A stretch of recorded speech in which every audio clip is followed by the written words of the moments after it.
Je m'appelle Elisabeth Moreno, je suis née aux îles du Cap-Vert et je suis installée en Afrique du Sud.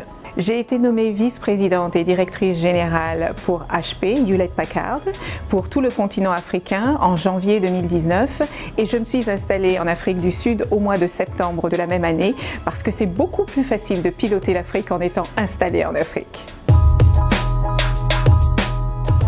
Mon rôle aujourd'hui est celui que HP a au niveau mondial. Et la mission d'HP, c'est de créer, fabriquer, innover des produits qui permettent aux gens de faciliter leur vie où qu'ils se trouvent. Et c'est exactement le rôle que j'ai pour l'Afrique, leur donner les outils et les moyens dont ils ont besoin pour mieux travailler et mieux étudier.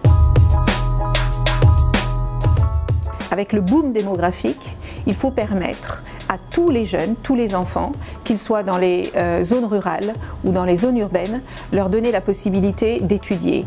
Aujourd'hui, ça n'est pas simple, du fait des problèmes de transport, du problème de classes disponibles, d'enseignants disponibles.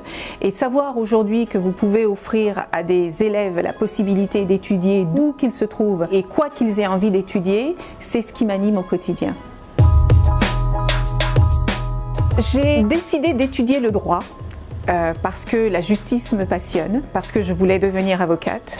Je suis finalement devenue juge et le monde des affaires m'a totalement fascinée parce que j'ai créé mon entreprise à l'âge de 20 ans. À la suite de cela, je n'ai plus jamais quitté le monde des affaires. J'ai commencé par une TPE, une très petite entreprise, et je n'ai plus jamais quitté les grands groupes et surtout les grands groupes technologiques parce que je suis convaincue que cette 4e révolution industrielle va avoir un impact extraordinaire. Il a déjà un impact extraordinaire, mais ça ne va pas s'arrêter là. Le fait d'être un enfant d'immigrés m'a amené à développer un grand sens de l'adaptation, de la résistance aux défis que la vie peut nous apporter. Je suis quelqu'un d'extrêmement déterminé et de très tenace et de très résiliente parce que je me dis que la vie nous apporte beaucoup de choses que nous ne gérons pas, mais la manière dont nous allons prendre en main ces choses que la vie nous envoie nous appartient. Donc je m'accroche à cette idée-là. J'ai la chance de travailler sur l'un des continents qui est le plus prometteur en termes de développement.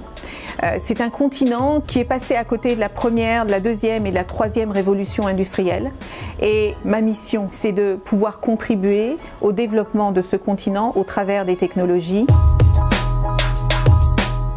Je suis une femme d'Afrique parce que je suis africaine et cette expression femme d'Afrique en action me parle énormément parce que maintenant que je suis installée sur le continent, je réalise le nombre de femmes entrepreneurs qu'il y a sur le continent.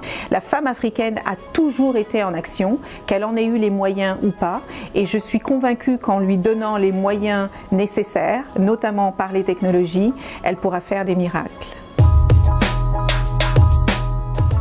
J'ai 2 messages. Le premier, et c'est ma devise au quotidien, c'est « Visez toujours la lune.